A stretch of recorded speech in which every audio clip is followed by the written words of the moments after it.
ঠিক আছে, সকলকে আরো একবার প্রভু যীশু খ্রিস্টের নামে স্বাগত জানাই। আজকে আমরা দেখব ঈশ্বর কেমন, ঈশ্বরের কতগুলো রূপ। ঈশ্বরের কতগুলো রূপ কে বলতে পারবে? কি কি? পিতা, পুত্র, পবিত্র আত্মা। ঠিক আছে, তো এই বিষয়টা নিয়ে আজকে আমরা দেখব। তো তার আগে আমি একটা স্কেচ করে নিই, তাহলে সবাই বুঝতে পারবে। তো প্রথমে এখানে আমাকে লিখতে হবে যে ঈশ্বর তৃত্ব। ঠিক আছে, মানে তৃত্ব হচ্ছে ট্রিনিটি।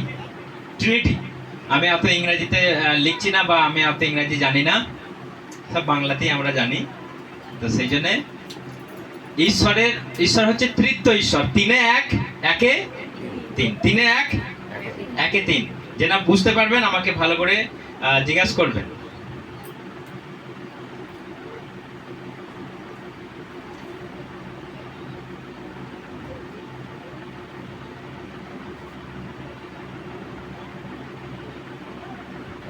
কি লিখলাম এটা?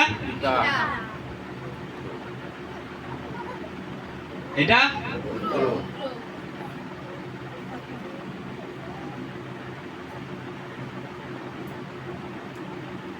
এটা ঠিক আছে। পিতা, পুত্র, পবিত্র আত্মা।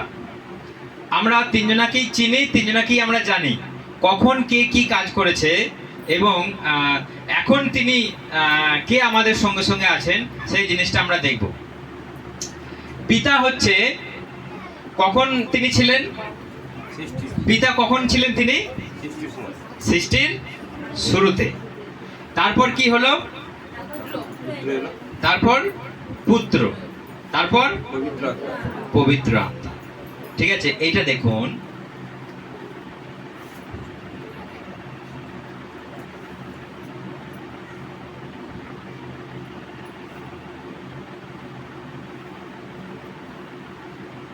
এখানে হচ্ছে ঈশ্বর।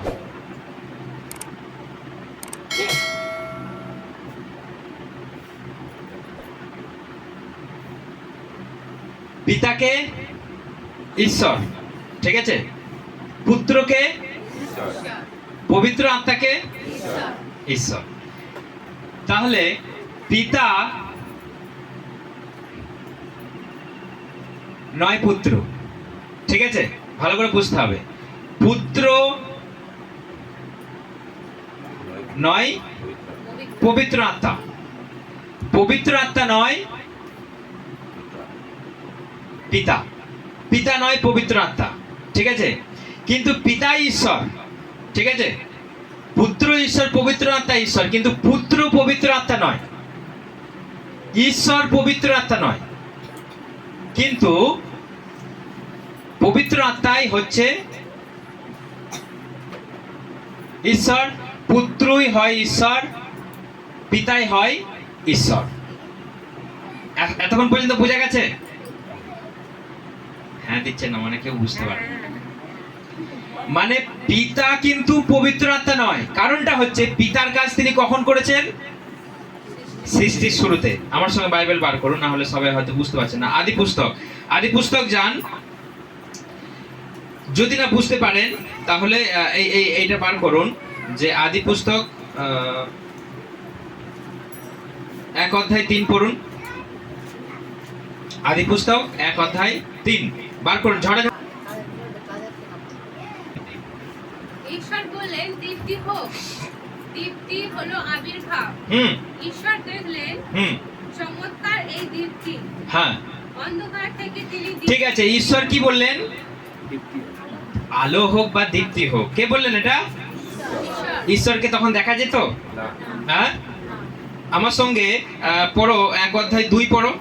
1 অধ্যায় 2 পড়ো। সুগভীর জলধি ছিল তমসাবৃত। হ্যাঁ, জলধির উপরে বিরাজিত ছিল ঈশ্বরের সক্রিয় শক্তি। এটা থেকে পড়। ওইটা তো নাই। আর কোন ভার্সন আছে? অন্ধকারে আবৃত ছিল জলরাশি, আর ঈশ্বরের আত্মা ছিল সেই জলরাশির উপর দিয়ে ভেসে বেড়াচ্ছিল। অর্থাৎ সেই অন্ধকার জলরাশির উপরে ঈশ্বরের আত্মা ভেসে বেড়াচ্ছিল, জলের সারফেসের উপরে ঈশ্বরের আত্মা ঘুরে বেড়াতো। কে? স্বয়ং ঈশ্বর, তিনি আত্মা। আবার সেই ঈশ্বরই এই তিন। বুঝা গেল আমার কথা? তিনে এক, একে তিন। তিনি আদিতে ছিলেন, তিনি কথা বলেছেন শুধু। আমার সঙ্গে যোহন বার করুন। যোহন এক অধ্যায় বার করুন। সৃষ্টির পূর্বে ছিল বাক্য, ঈশ্বরের সঙ্গে বাক্য ছিলেন বিরাজমান। সৃষ্টির শুরুতে কে ছিলেন? বাক্য। এটা যোহন বলছে বহু বছর পরে, কিন্তু আমরা শুরুতে কি দেখলাম? ঈশ্বর মুখে বলেছিলেন। ঈশ্বর কাজ করেছিলেন কোদাল নিয়ে, এই ঝুড়ি নিয়ে মাটি খুঁড়ে আদম হাওয়াকে বানিয়েছিল? ঈশ্বর শুধু মুখে বললেন আলো হোক, সেখানে দুম করে আলো চলে। হালেলুয়া। তো ঈশ্বর আত্মা এবং তিনি মুখে যা কিছু বলেন সম্পূর্ণ হয়ে যান। সেই জন্য যোহন বলছে ঈশ্বর আদিতে বাক্য ছিলেন, মানে শুধু কথা বলতেন, শুধু আত্মাই। তারপরে কি লেখা আছে? ঈশ্বরের সঙ্গে বাক্য ছিলেন বিরাজমান। বাক্য ওই ঈশ্বর ছিলেন অভিন্ন সত্তা। বাক্যই ঈশ্বর ছিলেন। তারপর আদিতে তিনি ছিলেন ঈশ্বরের সঙ্গে। বাক্যকে কার সঙ্গে ছিল? ঈশ্বরের সঙ্গেই ছিল। তারপর সর্ববস্তু তার মাধ্যমে সৃষ্ট। এমন কিছুর অস্তিত্ব নেই যা তার মাধ্যমে হয়নি সম্ভব। পৃথিবীতে এমন কিছু, যা কিছু আমরা দেখছি, তিনি ছাড়া কিছুই তৈরি হয়নি, তিনি ছাড়া কিছুই সম্ভব। তারপর ওই 1 অধ্যায়ে 14, সেই বাক্য দেহ ধারণ করলেন, আমাদেরই মাঝে করলেন বসতি। আমরা প্রত্যক্ষ করলাম তার মহিমা, পিতার অনন্য পুত্রের মহিমা। অর্থাৎ এখানে লেখা রয়েছে যে আমরা কি দেখলাম? সেই বাক্য যিনি আলো সৃষ্টি করেছেন, যিনি জলের উপর দিয়ে ঘুরে বেড়াতেন, এবং সেই বাক্য ঈশ্বর ছিলেন, ঈশ্বরের সঙ্গে ছিলেন। সেই বাক্য এখানে কি লেখা রয়েছে? মাংস রূপ ধারণ করে। কে সেটা? কে সেটা? প্রভু যীশু খ্রিস্ট সেই বাক্য ছিলেন। বাক্য এখন মাংস রূপে অর্থাৎ জন্মগ্রহণ করলেন। সেই জন্যই হচ্ছে পিতা পুত্র হলেন। পিতা এই ঈশ্বর এখানে যিনি আত্মা হয়ে ঘুরে বেড়াতেন, তিনি সবকিছু মুখে বলেছেন। আকাশ হোক, সূর্য হোক, চাঁদ হোক, নক্ষত্র হোক, তিনি মুখে বলেছেন। কিন্তু দেখলো মুখে বলে আর কাজ হচ্ছে না, মুখে বলে আর কাজ হচ্ছে না। এবার আমাকে টাইম এসে গেছে পৃথিবীতে যাওয়ার। তিনি মাংস রূপ, রক্ত মাংস শরীর, আমাদের মতো মানুষ রূপ ধারণ করলে পৃথিবীতে জন্মগ্রহণ করলেন। তো তিনি জন্মগ্রহণ করে কি করলেন? তিনি মানুষের পাপকে নিজের কাঁধে তুলে নিয়ে তিনি বলি হলেন। হালেলুয়া। তার কাজ কতটুকু ছিল? 33 বছরের কাজ ছিল। 33 বছরের কাজে তিনি সমস্ত মানুষের সাজা, সমস্ত মানুষের পাপ নিজের কাঁধে তুলে নিয়ে গিয়ে তিনি মারা গেলেন। তার কাজ শেষ। তার কাজ শেষ। এরপর কার কাজ? পবিত্র আত্মার কাজ। দেখুন প্রভু যীশু খ্রিস্ট কি বলেছে, ওই যোহনের 16 অধ্যায় বার করো আমার সঙ্গে। যোহন 16 অধ্যায়। কিন্তু তোমরা তো জিজ্ঞাসা করলে না আমায় কোথায় আপনি যাচ্ছেন। তা না করে আমার কথা শুনেই তোমরা দুঃখে মোহমান হয়ে পড়লে। তাহলেও যা সত্য তাই তোমাদের আমি বলছি, তোমাদের মঙ্গলের জন্যই আমি তোমাদের ছেড়ে চলে যাচ্ছি। আমি না যাওয়া পর্যন্ত তোমাদের সেই সহায় আসবেন না। আমি না যাওয়া পর্যন্ত সেই সহায় তোমাদের কাছে আসবে না। হালেলুয়া। শোনা যাচ্ছে আমার কথা?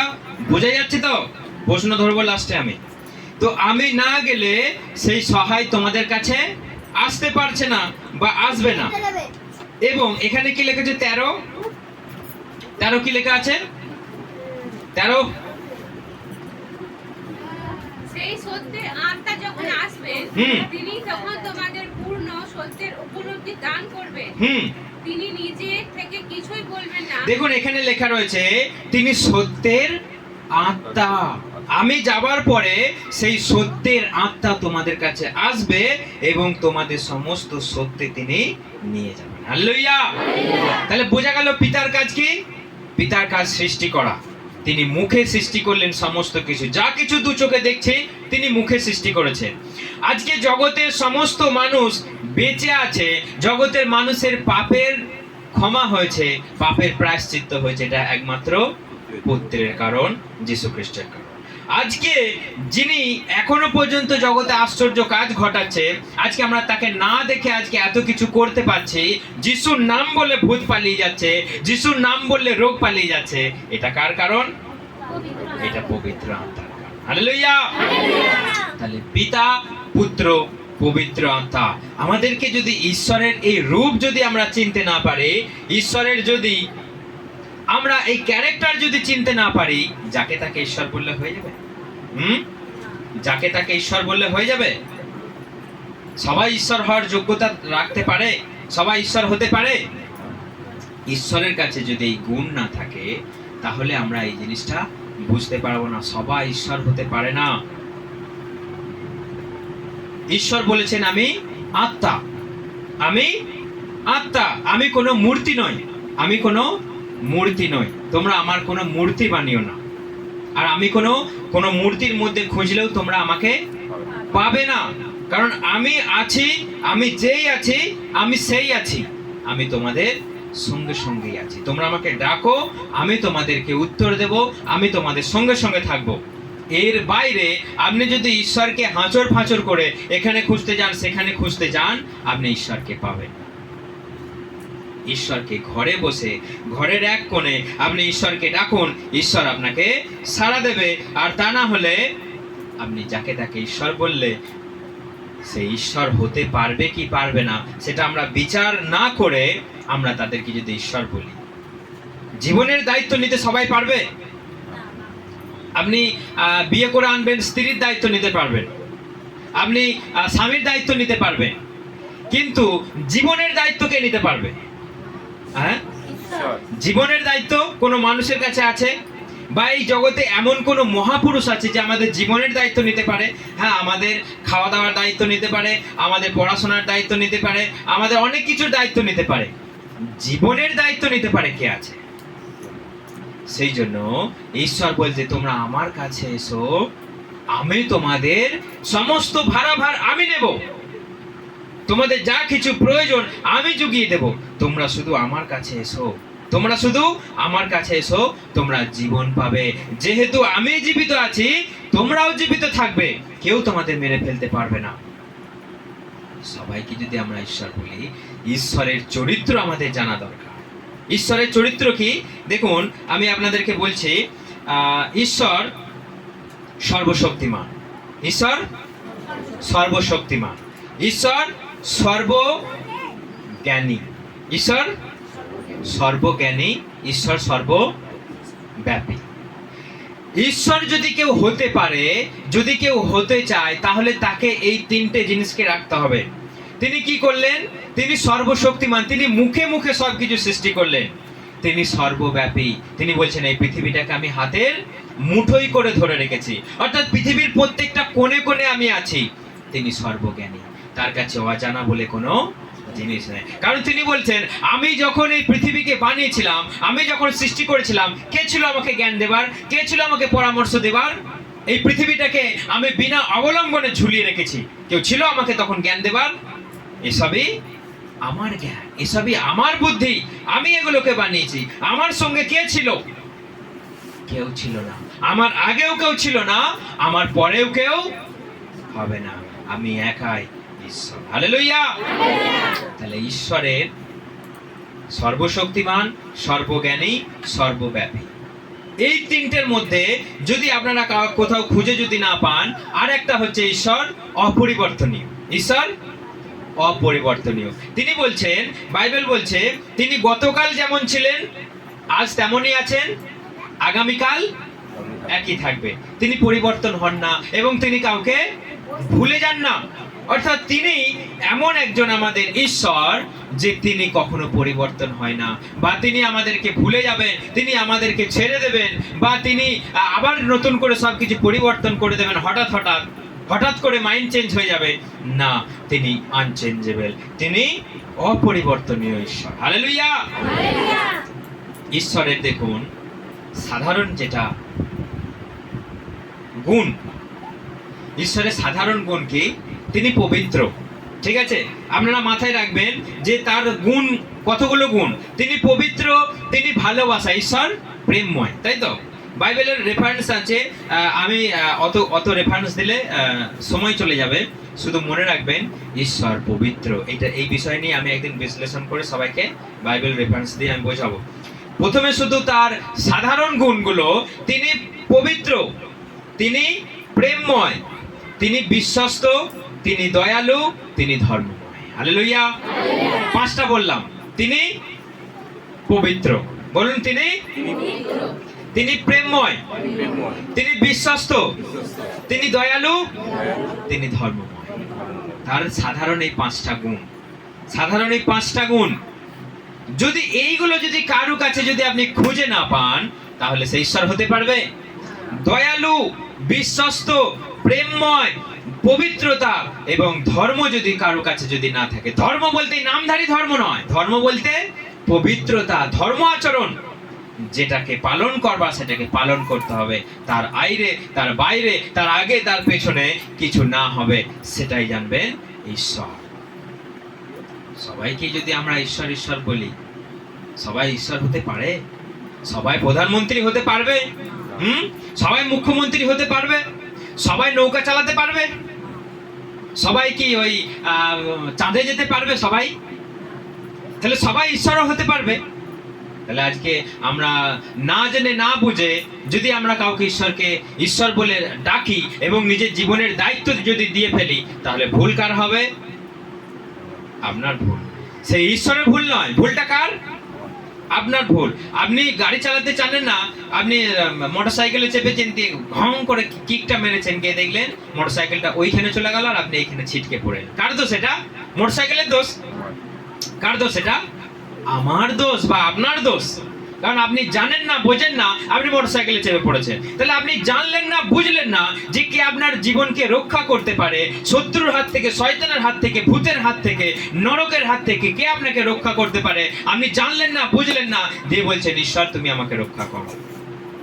নরক দেখে সে ভয় পালিয়ে যাবে। সে নিজেই নরকে যদি পড়ে যায়, সে নিজেই যদি পাপে পড়ে যায়, সে নিজেই যদি মানুষকে হত্যা করে, তাহলে সে ঈশ্বর হবার যোগ্য?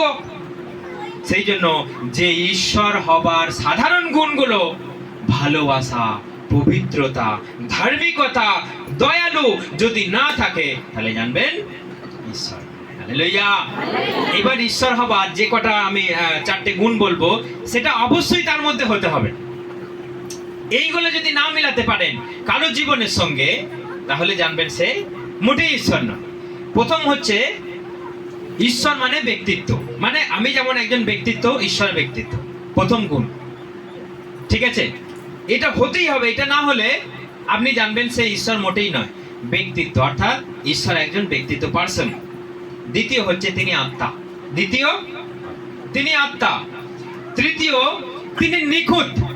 তিনি নিখুঁত। চতুর্থ, তিনি একত্রিত। চতুর্থ কি? তিনি একত্রিত। এটা কি? তিনজনা তো মানে পাট করে তিনজনের রূপ দেখালাম তো আমি, কিন্তু তিনজনাই এক, মার্জ, মানে তিনজনাই একসঙ্গে তিনি আছেন। এরা কখনো এদের সঙ্গে যুদ্ধ করে না। এরা কখনো তুই পুত্র, তোকে সবাই আজকে ডাকছে, আমাকে ডাকছে না, আয় আমরা মারপিট করি। এদের মধ্যে কোনো হিংসা নেই। এখন যিশু যদি বলে আমাকে আর কেউ ডাকছে না, এখন তোকে ডাকছে, তাহলে তোর সঙ্গে আমার আরি না। ঈশ্বর মানে তিনজনাই একজনা, একজনাই তিনজনা। কি করে আমরা বুঝতে পারি? দেখুন, যখন মানুষ সৃষ্টি করে, আমার সঙ্গে আদি পুস্তক 1:26 পড়ুন কেউ একজনা। সেখানে কি লেখা রয়েছে? এসো আমরা, ঠিক আছে ওটা এখন পড়তে হবে না, এসো আমরা আদি পুস্তক 1:26 লেখা আছে, এসো আমরা মানুষ সৃষ্টি করি। হালেলুয়া। ঈশ্বর বললেন এসো আমরা মানুষ সৃষ্টি করি। এসো আমরা মানে তিনি বললেন আমরা, আমি নয়। আমি মানে আমি একা, আমরা মানে আমরা। সেই জন্য পিতা, পুত্র, পবিত্র আত্মা তিনজনাই একসঙ্গে আছে।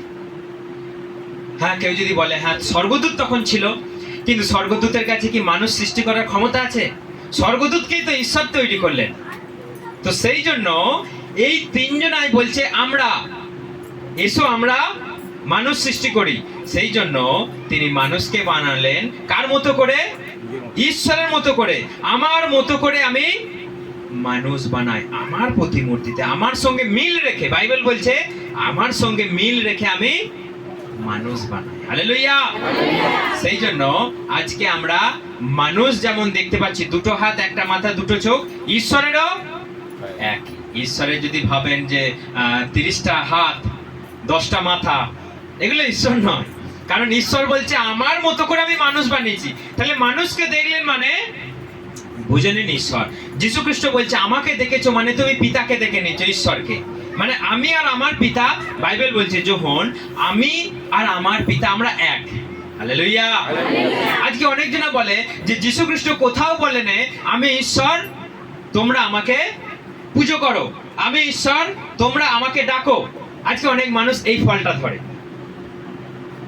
অধিকাংশ মানুষ আজকে, অধিকাংশ ধর্মের মানুষ আজকে যীশু খ্রিস্টকে বলে যে যীশু খ্রিস্ট যদি বলতো যে আমি ঈশ্বর, তোমরা আমাকে আরাধনা করো, আমরা সবাই করতাম। কিন্তু যীশু খ্রিস্ট কোথাও বলেন আমি ঈশ্বর। তারা আজকে এই ফলটা ধরছে। কিন্তু বাইবেল বলছে আমি আর আমার পিতা এক। আমাকে যে দেখেছে সে পিতাকে দেখে নিয়েছে। তাইলে কি এক নয় তারা? আমাকে দেখে নিয়েছে মানে ঈশ্বরকে দেখে নিয়েছে।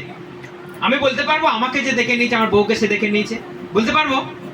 হ্যাঁ, কারণ আমি আমার বউ এক। আমি যদি আমার বউ যদি বলে আমাকে যে দেখে নিয়েছে আমার মেয়েকে দেখে নিয়েছে, মেয়ে যদি বলে আমাকে যে দেখে নিয়েছে আমার মাকে দেখে নিয়েছে, তারা কি এক? হ্যাঁ, তাদের কাছে কি মা মেয়ের কি সমান গুণ আছে? হ্যাঁ, একজনা বলে আমি বিরিয়ানি খাবো, একজনা বলে আমি রোল খাবো, তাহলে তাদের গুণগুলো এক? সেই জন্য পিতার যে গুণ পুত্রের সেই একই গুণ। পুত্র কি করেছেন জানেন? আমাদের শাস্ত্র লেখা নাই, কিন্তু কোরআনে লেখা রয়েছে যে যীশু খ্রিস্ট কাদা মাটি দিয়ে খেলতে খেলতে পাখি বানিয়ে হুস করে আকাশে উড়িয়ে দিল। হালেলুয়া। কেউ পারবে আজ পর্যন্ত খেলা করতে করতে কেউ পুতুল বানিয়ে তাকে নাচিয়েছেন? এই তুই নাচ, এবার নেচেছে না? কেউ গরু বানিয়ে হাম্বা করে চড়তে চড়তে চলে গেল? হয়েছে কোনোদিন? কোথাও শোনা গেছে? কিন্তু কোরআন বলছে যে যীশু খ্রিস্ট খেলার ছলে একটা পাখি বানিয়ে আকাশে উড়িয়ে দিল। মানে তার কাছে সেই ক্ষমতা আছে, প্রাণ দেওয়ার ক্ষমতা যীশু খ্রিস্টের কাছেও আছে। সেই জন্য একটা কাদামাটির পাখি আকাশে উড়তে লাগিয়ে দিল, তার ভেতরে প্রাণ চলে। হালেলুয়া। পিতা কি করেছিলেন?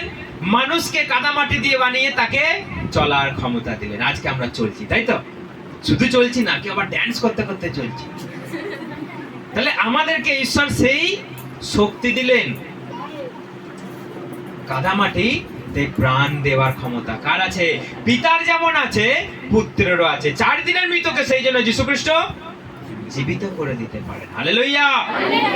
সেই জন্য তাদের মধ্যে একই গুণ, তাদের মধ্যে একই গুণ, এবং তাদের মধ্যে কোনো হিংসা হিংসি নাই। তারা সব কিছু করতে পারে, তাদের কাছে অসম্ভব বলে কোনো কাজ নাই।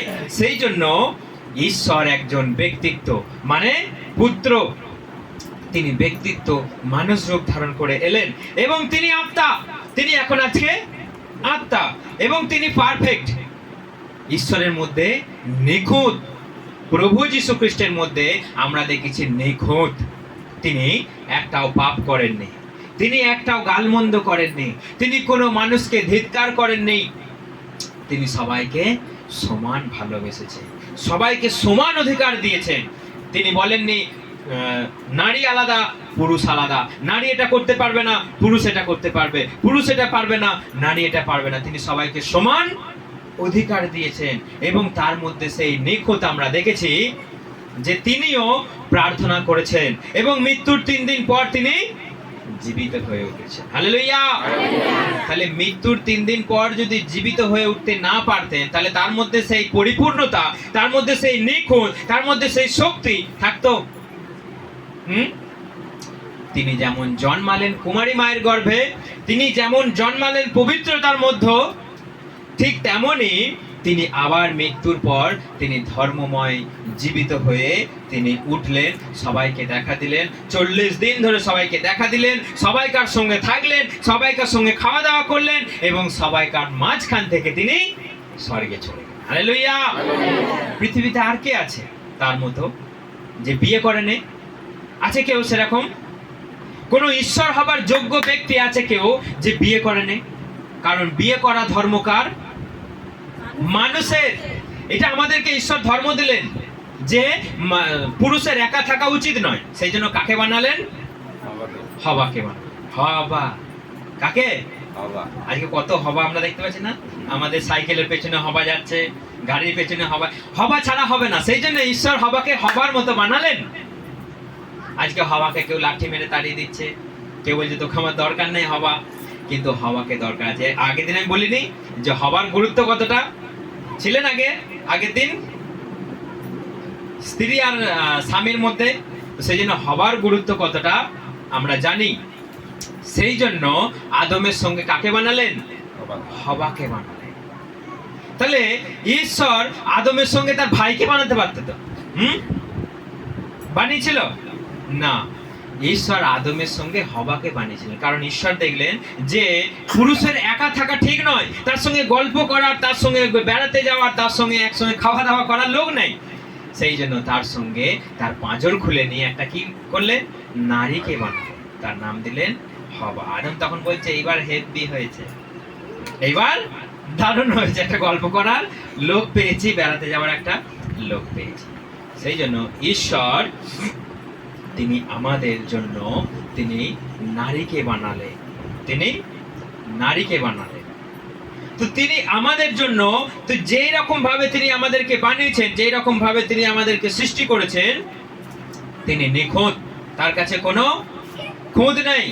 বিয়ে করার ধর্ম একমাত্র মানুষকে দিলেন, কিন্তু আজকে আমরা কি দেখছি? সবাই বিয়ে করে নিচ্ছে। যে স্বর্গদূতেরা স্বর্গ থেকে নেমে সেই পৃথিবীর মেয়েদেরকে দেখে দেখে বিয়ে করতে লাগলো, ঈশ্বর তাদের সবাইকে তাড়িয়ে দিল স্বর্গ থেকে। তাদেরকে এখন বন্দি করে রাখা আছে। কোথায়? এই মাটির নিচে গভীরে তাদেরকে এখন বন্দি করে রাখা আছে। শেষ দিনে তাদেরকে আবার ছাড়া হবে বিচার দিনের জন্য। তাদেরকে বিচার করে, তাদেরকে শাস্তি দিয়ে, তাদেরকে নরকে ফেলা হবে। কাদেরকে?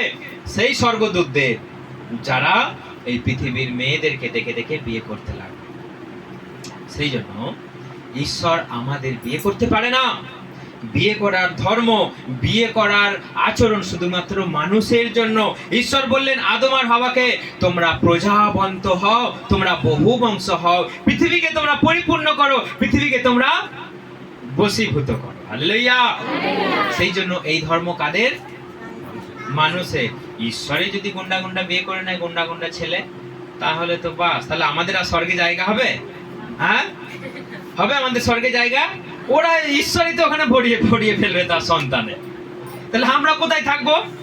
ঈশ্বর বলেছে, প্রভু বলছে, আমি চলে যাবার পরে আমি সেখানে তোমাদের জন্য জায়গা প্রস্তুত করছি, তোমরা সেখানে যাবে, আমি তোমাদেরকে নিয়ে যাব। যদি সেখানে ঈশ্বরের সন্তানেরা বলে এদেরকে জায়গা দেওয়া যাবে না বাবা, তাড়িয়ে দাও স্বর্গ থেকে, ওদের জন্য তুমি আলাদা জায়গায় একটা বানাও, তাহলে বাস কোথায় যাবেন এবার? সেই জন্য ঈশ্বরের সন্তান কারা? আমরা। আমাদের জন্যই সেই স্বর্গ, আমাদের সেই বাপের বাড়ি কোথায়? কোথায় সেই বাপের বাড়ি? ওই বাপের বাড়ির কথা কেউ ভুলবেন না। ওই বাপের বাড়ি আমাদের চিরস্থায়ী বাপের বাড়ি। সেই বাপের বাড়ি যাওয়ার জন্য চেষ্টা করুন। এই ষষ্ঠীতে সবাই যাবেন তো বাপের বাড়ি? সেই জন্য সেখানে চিরকালের জন্য ষষ্ঠী করবার জন্য বাপের বাড়ি যাওয়ার চেষ্টা করুন। এখানে দুদিন ষষ্ঠী করতে যান, কোনো অসুবিধে নেই। শাশুড়িকে যদি বলে যে জামাইয়ের কপালে দিলাম ফোঁটা আর নরকের দুয়ারে পড়লো কাঁটা, ওসব করার দরকার নেই। শাশুড়িকে বলবেন যে জামাইয়ের জন্য মঙ্গল কামনা করতে, যে আমার জামাইকে তুমি ভালো রাখো, যেন বাড়ি থেকে মেয়েকে যেন লাঠি না দেখাও, যেন সবাই শান্তিতে থাকো, আনন্দে থাকো, ভালো থাকো। জামাইয়ের জন্য প্রার্থনা করুন। এই যে ষষ্ঠী আসছে না, সবাই জামাইয়ের জন্য প্রার্থনা করুন, জামাইয়ের জন্য মঙ্গল করুন। কেউ কপালে ফোঁটা দিয়ে অত বাহবা দেখিয়ে লাভ নাই। দিয়ে দেখবেন ওই ফোঁটা নিয়ে যেতে যেতেই রাস্তায় মারতে মারতে যাচ্ছে। সেই জন্য জামাইয়ের জন্য শাশুড়িরা প্রার্থনা করুন, বলুন ঈশ্বর আমার জামাইকে আশীর্বাদ করো, যেন আমার মেয়ে জামাই শান্তিতে থাকে, সুখে থাকে, আনন্দে থাকে। হালেলুয়া। সেই জন্য আমাদের এইরকম জানা উচিত। তো ঈশ্বর নিখুঁত, তার মধ্যে কোনো খুঁত আছে? তিনি দেখেছেন কোথাও মদ খেয়ে পড়েছিল যীশু খ্রিস্ট, রাস্তায় যেতে যেতে শিষ্যদের বললো তোরা এখানে দাঁড়া, আমি একটু খেয়ে আসি। ঈশ্বরের কাছে কোনো খুঁত নেই, ঈশ্বরের কাছে কোনো নোংরা নেই। তিনি সমরীয় নারী যখন তাকে জল দিতে এলো, তিনি টিটকারি মেরেছিলেন নাকি? একটু জল দিয়ে যাবে নাকি বলেছিলেন? তিনি বলেছিলেন, মহাশয় আমাকে একটু জল দাও। তিনি বলেছিলেন, তোমার কি জল চাই? আমি যে জল তোমাকে দেব, তুমি সেটা পান করলে আর কখনো তেষ্টাই পাবে না। তিনি বলেছিলেন, চলো একটু গল্প করে আসি, এখন এখানে কেউ নেই। বাইবেল বলছে সেখানে তখন ফাঁকা ছিল, কেউ ছিল না। তো তার কাছে অনেক অফার এসেছিল, কারণ তিনি রাজার মতো ছিলেন। যীশু খ্রিস্টের রূপ কেমন ছিল? রাজার মতো। তিনি লম্বা চওড়া এবং রাজার মতো চেহারাবান ছিল। তাহলে তাকে কেউ অফার করে নাই? হ্যাঁ, hi, can you love me? তাকে নিশ্চয়ই কেউ বলেছিল, কিন্তু তিনি সেই অফার অ্যাকসেপ্ট করেননি। কারণ বিয়ে করার, প্রেম করার ধর্ম ঈশ্বরের নয়। প্রেম মানে কি? ভালোবাসা, মানে সমস্ত মানব জাতিকে ভালোবাসাই হচ্ছে তার প্রেম। তার আমাদের সঙ্গে সেই ভালোবাসা। তিনি কারোর সঙ্গে আলাদাভাবে কোনো মেয়ের সঙ্গে প্রেম করার, কোনো মেয়ের সেবা, কোনো স্ত্রীর সেবা ঈশ্বরের প্রয়োজন নাই, কারণ তিনি নেক। হালেলুয়া। তাহলে যদি দেখেন যে কেউ বিয়ে করে ফেলেছে, কারো বাচ্চা কাচ্চা হয়ে গেছে, তাহলে সে কিন্তু ঈশ্বর হবার যোগ্য নয়। সেই জন্য মিলিয়ে দেখবেন কি কি বললাম, 4টে পয়েন্ট আর একবার মাথায় সবাই মিলিয়ে নিন। ঈশ্বর ব্যক্তিত্ব, মানে ঈশ্বর একজন মানুষের মতো। ঈশ্বর আত্মা, কারণ প্রথমেই বলেছি যে ঈশ্বরের আত্মা জলের উপর দিয়ে গমনাগমন করছিল এবং সেই আত্মায় মাংস রূপ ধারণ করলো, কারণ ঈশ্বর আত্মাও হতে পারে। দেখুন আপনি যখন পেন্টিকস্টের দিনে, অর্থাৎ পেন্টিকস্টের দিন ছেড়ে দিন, যখন সমস্ত শিষ্যরা একটা ঘরে জড়ো হয়েছিল, জিহুদীদের ভয়, জানলা বন্ধ, দরজা বন্ধ, সব কপাট বন্ধ হয়ে সবাই একটা ঘরে চুপচাপ আছে ভয়ে, এমনই সময় যীশু খ্রিস্ট তাদের মাঝে আবির্ভূত। তোমাদের শান্তি। হালেলুয়া। তাহলে ঈশ্বর যদি আত্মা না হতো সেখানে ঢুকতে পারতো? হ্যাঁ, ঈশ্বর যদি আত্মা না হতো তাহলে তো জানলা বন্ধ, দরজা বন্ধ, তাদের উপরে ছাদ বন্ধ, তাহলে ঈশ্বর কি করে সেখানে প্রবেশ করলেন? কারণ তিনি আত্মা এবং ব্যক্তিত্ব। তিনি আত্মা, একদিকে তিনি আত্মাও হয়ে যেতে পারেন, তিনি ব্যক্তিত্বও হয়ে যেতে পারেন, মানে তিনি সঙ্গে সঙ্গে মানুষের মতো দাঁড়িয়ে যেতে পারেন। তিনি আত্মা হয়ে ঢুকলেন, ভেতরে যিশু হয়ে গেলেন তোমাদের শান্তি। ছুঁয়ে দেখো আমাকে। ভূতের তো হাড় মাংস থাকে না, ছুঁয়ে দেখো আমাকে। সবাই ছুঁয়ে দেখলো, এই হ্যাঁ তো আমাদের যিশু। প্রথমে বলছিল ভূত ভূত ভূত, তারপর যেই বললো দেখো আমি যিশু, ভয় করো না, তারপর সবাই বসে গিয়ে, প্রভু তুমি আমাদের সঙ্গে থাকো, তুমি আমাদেরকে ছেড়ে চলে যাও। হালেলুয়া। তাহলে ঈশ্বর একদিকে ব্যক্তিত্ব, একদিকে আত্মা যদি না হয়, তাহলে আপনি মিলিয়ে যদি দেখেন যে এরকম নাই, তাহলে আপনি তাকে ঈশ্বর বলে জীবনের দায়িত্ব দেবেন না। তাকে আপনি ভালোবাসুন, তাকে আপনি সম্মান করুন, তাকে আপনি গাল দেবেন না, তাকে আপনি ভুলভাল কথা বলবেন না, তাকে আপনি অসম্মান করবেন না। কিন্তু জীবনের দায়িত্ব যদি তাকে দিয়ে ফেলে, এটা ভুল হয়ে যাবে। কারণ সে হয়তো আপনাকে একটা সুন্দর পরিবেশে দিতে পারে, সে হয়তো আপনাকে চালাতে পারে, কিন্তু জীবনের দায়িত্ব যদি আপনি তাকে দিয়ে ফেলেছেন যে তুমি আমাকে বাঁচাও, আমি যেন স্বর্গে যেতে পারি, কারণ সেই দায়িত্ব যদি দিয়ে ফেলি আমরা ভুল করি। হালেলুয়া। দেখুন, জেনে বুঝে যদি আমরা না কিছু কাজ করি, আপনি জেনে বুঝে না বুঝে আপনি ল্যাংচা খেয়ে নিন, আপনি রসগোল্লা খেয়ে নিন, দোকানে গেল খেয়ে নিলেন, সেটা ঠিক আছে, না জেনে বুঝে খেয়ে নিন। কিন্তু না জেনে বুঝে যদি জীবনের দায়িত্ব দিয়ে দেন, কোথাও একটা বড় মারাত্মক ভুল হয়ে যাবে। আমি এই উদাহরণটা একবার দিয়েছিলাম, এটা আমাদের জীবন্ত উদাহরণ। আমাদের বাড়িতে একটা ভিখারি এসেছিল, সে ভিখারিটাকে আমরা 2 দিন থাকতে দিলাম, সে খেতে চাইলো, খেতে দিলাম, শুতে চাইলো, শুতে দিলাম। 2 দিন 3 দিন এরকম হলো। 4 দিনের দিন সে ভোরবেলায় উঠে সাইকেলটা নিয়ে পালিয়ে গেল। তাহলে আমরা তাকে কি বুঝলাম? না, একটা অসহায়, একটা ভিখারি, তার খাদ্য নাই, তার বস্ত্র নাই, তার বাসস্থান নাই, তাকে ভালোবেসে ঘরে শুতে দিলাম, থাকতে দিলাম। সকালবেলা উঠে সাইকেলটা নিয়ে ভুম করে পালিয়ে গেল। সবাই সকালবেলা উঠে দেখি সাইকেলটা নাই, হ্যাঁ আমাদের লোকটাও নাই, তার মানে গায়েব। তাহলে আমরা তাকে চিনলাম না, তাকে বুঝলাম না, তাকে ঘরে ঢুকালাম, তাকে আদর করলাম, তাকে খেতে দিলাম, ভেতরে কে এসে চোর, শয়তান নয়, চোর। ভেতরে সে চোর। সে ধান্দায় এসেছে, এদের বাড়ি একটু তেল বুলিয়ে থাকবো, একটু ভালো ব্যবহার করব, দিয়ে একদিন চুরি করে নিয়ে পালিয়ে যাবো। তাহলে আপনি জানলেন না, বুঝলেন না, তাহলে তাকে যদি দায়িত্ব দিয়ে দেন, সে আপনাকে বলবে হ্যাঁ তোমার জীবনে তুমি আমার কাছে এসো, তুমি এই পাবে তাই পাবে, কিন্তু ভেতরে কে সে হত্যাকারী, আপনাকে একদিন মারবে বলে সে ভালো মানুষের রূপ দেখাচ্ছে, সে ভালো মানুষের সঙ্গে আপনার সঙ্গে মেশার চেষ্টা করছে, আপনার সঙ্গে মিষ্টি মিষ্টি কথা বলছে, কিন্তু ভেতরে চোর, ভেতরে চোর, আপনাকে মারার চেষ্টা করছে। হালেলুয়া। সেই জন্য ঈশ্বরের যদি এই গুণগুলো আমরা যদি খুঁজে না পাই, আমরা কিন্তু ভুল করব। ঈশ্বরের দেখুন যে ট্রিনিটি, মানে তিনি এক, একে তিন, তিনি সৃষ্টিকর্তা, তিনি অবতার নিলেন।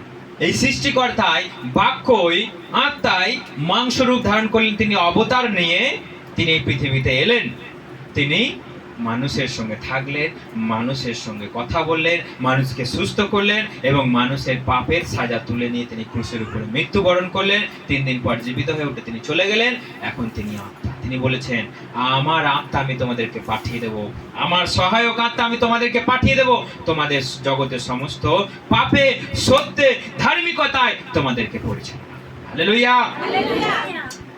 সেই জন্য আমরা যদি বুঝতে যদি ভুল করি, তাহলে কোথাও একটা ভুল হয়ে যাবে। এই তিনজনাই এক, ভাববে না তারা ভুল। এই তিনজনাই পুরুষ, তিনজনাই কে পুরুষ, এই তিনজনাই পুরুষ। এখানে কোনো মহিলা আছে নাকি? এখানে কোনো মা আছে নাকি?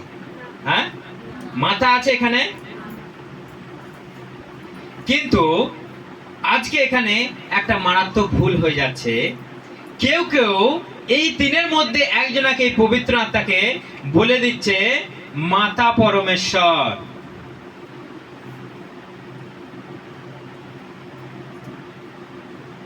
কি বলছে? মাতা পরমেশ্বর। কি তারা ব্যাখ্যা করছে? এটা আমাদের একটা জানা দরকার। কারণ পিতা, পুত্র, পবিত্র আত্মা, তার কাছে কোনো মেয়ে ছেলের প্রয়োজন নেই, তার কাছে কোনো নারীর প্রয়োজন নেই। আমি প্রথমেই বললাম যে নারী পুরুষ, পুরুষ নারী একে অপরকে কাদের দরকার? মানুষের জন্য।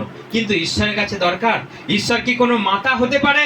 কিন্তু আজকে কেউ কেউ এই পবিত্র আত্মাকে মাতার সঙ্গে তুলনা করছে, পবিত্র আত্মাকে মাতার সঙ্গে তুলনা করছে। আমার সঙ্গে বাইবেল বার করুন সবাই, আমার সঙ্গে সবাই বাইবেল বার করুন। প্রকাশিত বাক্য 9 অধ্যায় 7 থেকে কেউ একজনে পড়ো। সবাই মন দিয়ে শুনবেন, কারণ এই বাক্যটা যদি আমরা বুঝতে ভুল করি, তাহলে কিন্তু আমরা ভুল করব। কারণ এই সমস্যাটা আজকে বিরাট রমরমিয়ে ছড়িয়ে যাচ্ছে, আগুনের মতো ছড়িয়ে যাচ্ছে, মানুষ অ্যাকসেপ্ট করছে এবং তারা কলকাতায় অলরেডি চার্চ খুলে ফেলেছে। তাদের সংস্থার নাম হচ্ছে church of god, church of god. এবং তারা কি করছে? তারা এই জিনিসটাকে মাতা পরমেশ্বর করে বলছে পিতা পরমেশ্বর, মাতা পরমেশ্বর। একদিকে তো ভবনটা, আমার ভবনের কনসেপ্ট আমাদের জ্বালিয়ে খাচ্ছে সবাইকে। কি বলছে? পিতা পরমেশ্বর, ঠিক আছে? তারা শুধু পিতা পিতা করছে। আমি এর আগের বারে সেই বলেছি যে কি বলছে, দুজন তো তিনজন তো ভবিষ্যৎবাণী বলো, কেউ বলছে অন্য ভাষা বলো, দিয়ে কি বলেছে আমি বলেছি। তো তারা একদিকে তো জ্বালাতনের কম্য, মানে বাইবেল বলছে যে নেক, মানে ভেড়ার পালের মধ্যে নেকড়ে ভেড়ার রূপ ধরে কি আছে? চুপ করে বসে আছে। মানুষ চিনতে পারবে না, ভেড়ারা চিনতে পারবে না, কারণ ভেড়ারই রূপ, কিন্তু ভেতরে নেকড়ে।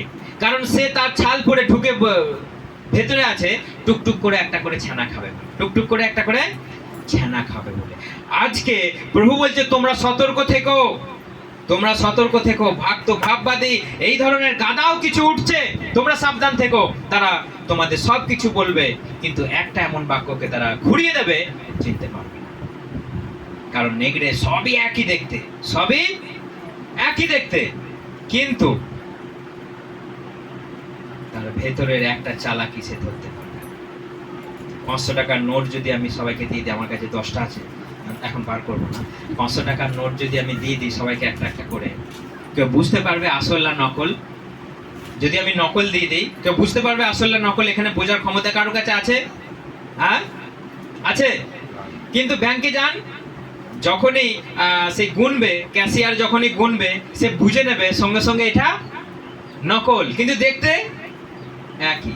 টাকার নোটের সঙ্গে আমাদের সাধারণ মানুষ বুঝতে পারবে না যে কোনটা আসল কোনটা নকল, কিন্তু আপনি ক্যাশিয়ারকে দিন, ঝ্যাট করে বলে দেবে, ঝ্যাট করে বলে দেবে। আপনি এটিএম এ টাকা ডিপোজিট করতে যান, ঝ্যাট ঝ্যাট ঝ্যাট করে গুনবে, ঝাটাস করে একটা বেরিয়ে আসবে, এটা ভালো নয়, এটা ভালো নয়। তো সেই রকম আসল নকলকে এখন বোঝার মানে উপায় নাই। আচ্ছা, ওই ফাইবারের চালও বেরিয়ে গেছে, প্লাস্টিকের বেরিয়েছে না বেরোয় না, ফাইবারের চাল বেরিয়ে গেছে। আপনি ভাত খাওয়ার সময় বুঝতে পারবেন না, খাবেন যখন পেটটা গুটগুট গুটগুট করছে, তখন বুঝতে পারবেন কি ব্যাপার, এটা খেয়ে খেয়ে কেন পেটে গন্ডগোল করছে। কিন্তু আপনি তো খাচ্ছেন না কোনো আসল চাল। কোথা থেকে চাল? সে চীন থেকে চাল, ফাইবারের চাল আপনি খেয়ে নিচ্ছেন। এখন বাচ্চাদের দুধেতেও আজকে কেমিক্যাল মিশিয়ে দিচ্ছে, সেটাকে সাদা করে দিচ্ছে, গাঢ় করে দিচ্ছে। তাহলে কোথায় যাবেন? আসল নকল বোঝার ক্ষমতা নেই মানুষের। ঠিক সেই রকমই আজকে ঈশ্বরকেও আমরা বুঝতে পারছি না কোনটা আসল ঈশ্বর কোনটা নকল ঈশ্বর। সেই রকম বোঝার ক্ষমতা প্রভু আমাদেরকে বলেছে, তোমরা সাবধান থাকবে, এই অন্তিম কালে এরকম ইজিং বিজিং অনেকে আসবে, তোমরা যাবে না। এ বলবে আমি খ্রিস্ট, ও বলবে আমি খ্রিস্ট, ওখানে খ্রিস্ট, এখানে ভালো কাজ হচ্ছে, এখানে মরা জীবিত হচ্ছে, ওখানে বোবা কথা বলছে, তোমরা যাবে না, তোমরা যাবে না, তোমরা গেলে মারা পড়বে। তো সেই জন্য আজকে যীশু খ্রিস্টের নামে একজনা কোরিয়া থেকে উঠেছে, তাদের এই সংস্থা কোরিয়া থেকে, কোরিয়ানরা তাদের মধ্যে একজনা বলেছে আমি যিশু, কি বলেছে? আমি যিশু। তার সঙ্গে যিশুর কিছু মিল আছে, এইসব দেখে তারা বলছে চুংচাং বাবা, কি একটা তাদের নামই তো চিংচাং ফু সিং স্যাং ঝিঙ্কা, এরকম নাম তাদের। তারা বলছে একজন চিংচাং বাবা, একজনা যিশু উঠেছে, সে যিশু, সে আজকে গোটা সংস্থাটা চালাচ্ছে, গোটা সংস্থাটা চালাচ্ছে। দিয়ে তারা তুলনা করছে এটা পবিত্র আত্মাকে বলছে মা। কাকে বলছে? মা। বলছে মাতা পরমেশ্বর, এটা পিতা পরমেশ্বর, এটা মাতা পরমেশ্বর। দেখুন এখানে লেখা রয়েছে 19 অধ্যায় 9, কি লেখা আছে পড়ো, 9 পড়ো। পরে সেই স্বর্গদূত আমাকে বললেন, দেখো ধন্য তারা যারা মেষ শাবকের বিবাহ ভোজে আমন্ত্রিত। তিনি বললেন, এই সবই ঈশ্বরের বাণী, সবই সত্য। তখন আমি তার আরাধনা করার জন্য তার চরণে প্রণত হলাম। হ্যাঁ, ঈশ্বরের বিবাহ ভোজে নিমন্ত্রিত, আবার তিনি আমাকে করলেন এই সকল সত্য। তাহলে ঈশ্বরের বিবাহ ভোজে মানে ঈশ্বর আমাদের প্রভু যীশু খ্রিস্ট আমাদের বর, আর আমরা তার কি? কন্যা। মানে আমাদের সঙ্গে তার বিয়ে হবে। মানে কি? মানে সত্যি সত্যি কি আমরা মালা বদল করে বিয়ে করব? তিনি উদাহরণস্বরূপ বলতে চাইছেন যে এই পৃথিবী, এই জেরুসালেম হচ্ছে কন্যা, আর আমি হচ্ছি বর। মানে তাদের সঙ্গে আমাদের আবার দেখা হবে মাঝ আকাশে। সেই বিবাহ ভোজে, ঈশ্বরের বিবাহ ভোজে আমরা সবাই প্রবেশ করব, আমরা সবাই সেখানে ঢুকে পড়ব। তা বলে কি আমি সেই বিয়ের কন্যা? সেটা কি বোঝাতে চাইছে? তারা কন্যা মানে বলতে চাইছে মাতা। কন্যা মানে পবিত্র আত্মা, মানে কন্যা। কন্যা মানে তারা বলছে মাতা।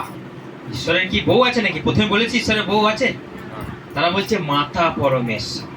দেখুন আমার সঙ্গে আরেকটু বাইবেল খুলুন, 21-2 কি লেখা রয়েছে? আমি দেখলাম পবিত্র নগরী নতুন জেরুসালেম স্বর্গ থেকে ঈশ্বরের কাছ থেকে নেমে আসছে, বরের সঙ্গে মিলনমুখ বধূর মতো তার প্রস্তুতি। কিরাম নেমে আসছে? আরেকবার। ঈশ্বরের কাছ থেকে নেমে আসছে, বরের সঙ্গে মিলনমুখ বধূর মতো তার প্রস্তুতি ও সাজসজ্জা। হ্যাঁ, দেখুন বরের সঙ্গে মিলনমুখ মানে নতুন জেরুসালেম কন্যার মতো বিভূষিত সেজেছে, সে আসছে কার সঙ্গে মিলিত হবার জন্য? প্রভু যীশু খ্রিস্ট আমাদের বর। হালেলুয়া। মানে একদিন সমস্ত জেরুসালেম তথা সমস্ত পৃথিবীর লোক একদিন তার সঙ্গে দেখা করবে, তার সঙ্গে আমরা যাব। সেইটাকে তারা আজকে বলছে মাতা পরমেশ্বর। যারা আজকে শুনছেন, যারা শুনবেন, তারা সাবধান হয়ে যান। যদি বলে যে মাতা পরমেশ্বর, যদি তারা বলে যে তোমরা সাব্বাত দিন পালন করছো না, শনিবারে সাব্বাত দিন তোমরা কেন পালন করছো না, যে সাব্বাত দিন লঙ্ঘন করছে সেই ঈশ্বরের বাকি 9টা আদেশ লঙ্ঘন করছে, তারা আজকে পুরাতন নিয়মটাকে ধরে ধরে ধরে ধরে কথা বলছে। পুরাতন নিয়মটা তারা আঁকড়ে ধরছে, বলছে নিস্তার পর্ব তোমরা পালন করছো, প্রভু ভোজ খাচ্ছ, আর তোমরা বিশ্রাম দিন পালন করছো না। তারা আজকে গোঁড়ামির মতো তারা আজকে এই আদেশ সেই আদেশ এটা সেটা আজকে তারা পালন করছে। যদি এরম কোথাও শোনেন, আপনারা দূরে পালিয়ে যান, তাদের মধ্যে মিশবেন না, কারণ পরিত্রাণ পাবার একটা সংশয় থেকে। এখানে কলকাতায় আজকে অ্যাভেলেবেল ঘুরে বেড়াচ্ছে, তারা প্রচার করছে এবং তারা সুসমাচার চারিদিকে ছড়াচ্ছে তাদের মতো করে। একদিকে বলছে পিতা পরমেশ্বর, একদিকে বলছে মাতা পরমেশ্বর। সেই জন্য ঈশ্বরের এই পবিত্রতাকে আপনি মাথা বলে আপনি নষ্ট করবেন না, আপনি নোংরা করবেন না। তিনি পুরুষ, তিনি এক, তিনি অদ্বিতীয়, তিনি পিতা, তিনি পুত্র, তিনি পবিত্র আত্মা। এটুকু বলেই আপনি থেমে যান, আর আপনি বলতে যাবেন না তিনি মাতা পরমেশ্বর। হালেলুয়া। আজকে এরকম ছড়াচ্ছে, কলকাতার মানুষরা যারা শুনছেন তারা সাবধান হয়ে যান।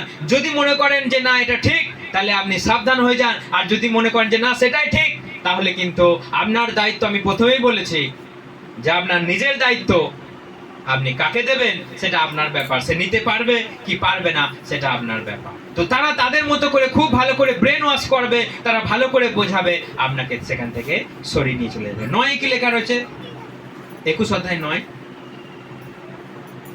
যে শব্দ স্বর্গদূতের কাছে শেষ শব্দ আঘাতে পূর্ণ শাস্তির পাত্র ছিল, তাদের একজন এসে আমাকে বললেন, এসো আমি তোমাকে দেখাবো এক কন্যাকে, যিনি মেষশাবকের বধূ, পবিত্র আত্মার প্রভাবে তিনি আমাকে সুউচ্চ এক পর্বতের শীর্ষে নিয়ে গেলেন। দেখুন এখানে কি লেখা রয়েছে, দেখো এসো আমি তোমাকে এক কন্যাকে দেখাই, তাই তো? আরেকবার পড়ো এটা, 9 এর মাঝখানটা। তাদের একজন এসে আমাকে বললেন, এসো আমি তোমাকে দেখাবো এক কন্যাকে, যিনি মেষশাবকের বধূ, পবিত্র আত্মার প্রভাবে তিনি আমাকে সুউচ্চ এক পর্বত শীর্ষে নিয়ে গেলেন, দেখালেন স্বর্গ থেকে ঈশ্বরের কাছ থেকে নেমে আসা পবিত্র নগরী জেরুসালেম। সেই জেরুসালেম, তারা বলছে মাতা জেরুসালেম, অর্থাৎ জেরুসালেমকে তিনি কন্যা, মানে আমাদের সমস্ত মানুষকে তিনি বোঝালেন। তিনি একজন পার্টিকুলার কাউকে কন্যা বা তিনি বিবাহের জন্য তিনি বলছেন না, তিনি আমাদেরকে বোঝাতে চাইছেন এই মণ্ডলী আমার কন্যা, প্রভু যীশু খ্রিস্ট আমাদের বর। আমরা সবাই সুসজ্জিত, মানে সবাই ধার্মিকতায়, পবিত্রতায়, ঈশ্বরের আদেশ পালনে আমরা বদ্ধপরিকর। তো সেটাই হচ্ছে আমরা সুসজ্জিত, মানে আমরা এখন সেজে মেকআপ করে আমরা বসে আছি, যে বর এলেই আমরা বিয়ে করে তার সঙ্গে চলে যাব, মানে আমাদের প্রভু যীশু খ্রিস্ট এলেই আমাদের তার সঙ্গে চলে যাব, মানে তার সঙ্গে বিয়ে হয়ে যাবে। আমরা মেকআপে, ধার্মিকতায় আজকে সুসজ্জিত আছি। তার মানে এটা কোনো আলাদা কোনো বিবাহ বাড়ি নাকি তার সঙ্গে আমাদের মালা বদল হবে? কতজনের সঙ্গে তার বিয়ে হবে? এটা কি করে সম্ভব? তো আমরাই হচ্ছি কন্যা, মণ্ডলী হচ্ছে আমরা তার কন্যা, তিনি আমাদের বর। হালেলুয়া। তিনি কখনো মাতা পরমেশ্বর বলে কেউ ভুল করবেন না। কোথাও শুনলে তাদেরকে বলবেন তোমরা এটা ভুল করছো, তারা না শুনলে তাদেরকে তাদের মতো ছেড়ে দিন, তারা বুঝে খাকো। সেই জন্য সাবধান, এবং ঈশ্বরের আশা করি বুঝতে পেরেছেন সবাই এই কনসেপ্ট। পিতা, পুত্র, পবিত্র আত্মা। পিতা কিন্তু পুত্র নয়, পুত্র কিন্তু পবিত্র আত্মা নয়, পবিত্র আত্মা কিন্তু পিতা নয়। কিন্তু পিতা ঈশ্বর, কিন্তু পবিত্র আত্মা ঈশ্বর, কিন্তু পুত্রই ঈশ্বর। অর্থাৎ তিনে এক, একেই তিন। বুঝা গেল? কালকে প্রশ্ন ধরবো সবাই, বুঝা গেল তো? তো ঈশ্বরের যা গুণগুলো বলেছি সব ধরবো, আমি কি কি বলেছি আমি ছাড়বো না, সেই জন্য সবাই বোঝার চেষ্টা করবে। জয় যিশু, হালেলুয়া। ঠিক।